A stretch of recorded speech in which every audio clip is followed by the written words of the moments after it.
Yes, thanks for staying with us on the Sports Show World, Baz. Of course, one of your roommates, but more importantly, one of the best quicks, I think, through the 70s. Yep. Wayne Pryor's been good enough to come and give us some of his time. Wayne, how are you? Thanks, Phil. Mate, great to see you. It's amazing that you've survived all these years and you roomed with the great man, Barry Curtin. He's my roommate and one of the best. And one of the best, yeah. Well, what makes a good roommate, Wayne? What makes a good roommate? Bloke who's always in on time and doesn't come in too late. And I always used to do his breakfast order for him and make sure it was all there ready for him.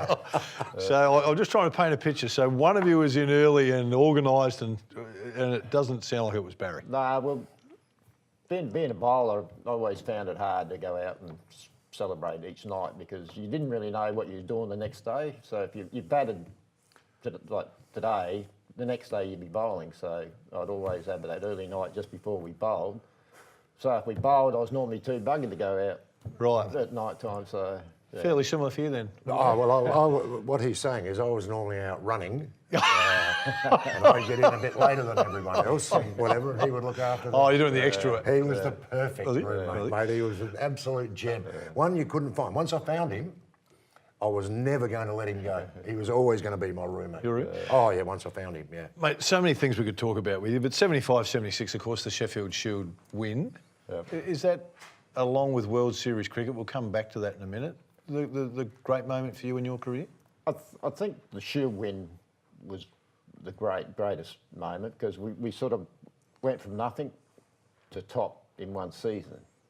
And, you know, and we didn't have a lot of name players as such. You know, we had the Mallets, Jenner, Chappell, and then we had sort of Gary Cozier come over from Victoria. But the only reason I think he came over because he couldn't get a game in Victoria. But he ended up being a real part of our team that took us to the top. What was the big difference? From bottom to top in 1 year, didn't change the personnel all that much, only maybe one or two changes. What do you reckon, what would you put it down to? I think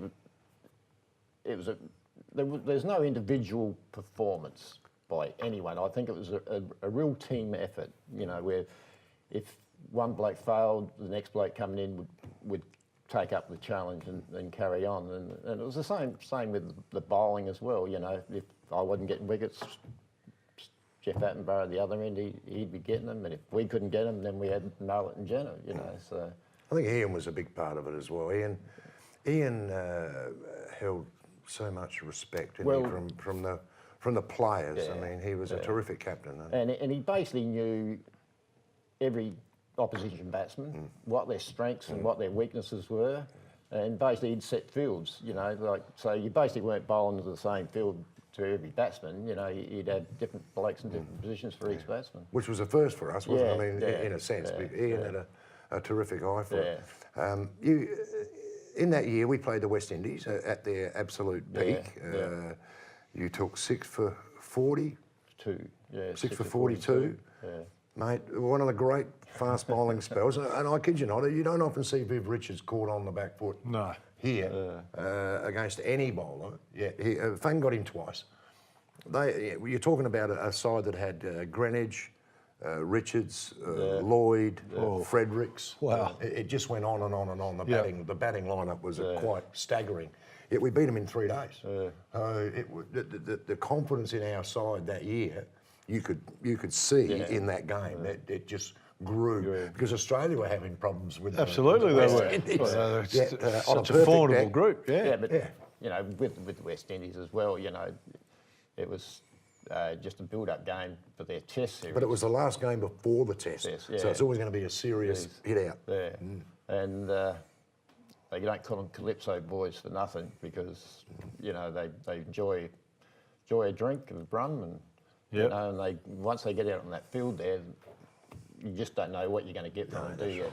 That's right. Mate, coming down, you're bowling quick. Viv Richards and Clive Lloyd, so they're two of the great batsmen in that era. Absolutely. What are you thinking as you pick the ball up for the first time and you're going, okay, I'm fronting up to Viv? Well, he's just another target. Is he? Yeah. He's a big target. Takes a bit more to get the ball up head high, but Yeah, just another target for me. Do you put anything in extra though? You go, this is Viv, I'm going to see if I can squeeze a little bit more out, or are you just bowling in your zone? With Viv, you just had to be careful not to bowl that bad ball to him. Yeah, more than anything. exactly. You know, if you bowled that bad ball, you knew it was Gone. It was going to go. You're going to hit it another Clive postcode. Lloyd, the same? Lloydie was Beautiful more player. wrist, Beautiful wasn't he? player, Yeah. yeah. You'd think you have him and he'd just flick it. Yeah, gone. Yeah. But nah, they run unbelievable cricketers, those boys. Fantastic team. You spent some time in England. Yeah. Well, how was that? How was that experience for you? Somebody just resigned? Someone just out. Yeah, I went and played with Kent's second 11s. Yep. Over there for one season, and a bloke called Derek Brobens, who takes a team around England playing. And yeah, with Kent's second 11s, they had some good players like John Wright from New Zealand. Yes. He played second 11s when I was there. Chris Cowdrey. Yeah. And Graham Dilley, he was another one in our side. And yeah, so there were a lot of good cricketers playing second 11s. And then on weekends I go and play with this Derek Rodman, who make up a team of ex-Lingingsmen and overseas players and play a game. Can we talk about World Series here? Because you were named in the World Series side. On your resume, it says no games for Australia, yet you represented Australia in World Series in 1977 when it first hit. Now that caused a little bit of angst with the Sackers at the time, because the Sacker had got you a job, and what were you doing? You were selling cars, or were you? Yeah, I was working for United Motors. Doing what?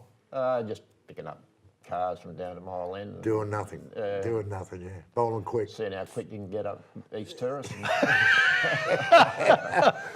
Tell us about that, mate, because you were a labourer at first, and then they got you a job. The Sacker got you a job at the car yard, but then World Series came along and offered you obviously quite a bit of money to play, and something that you really couldn't knock back.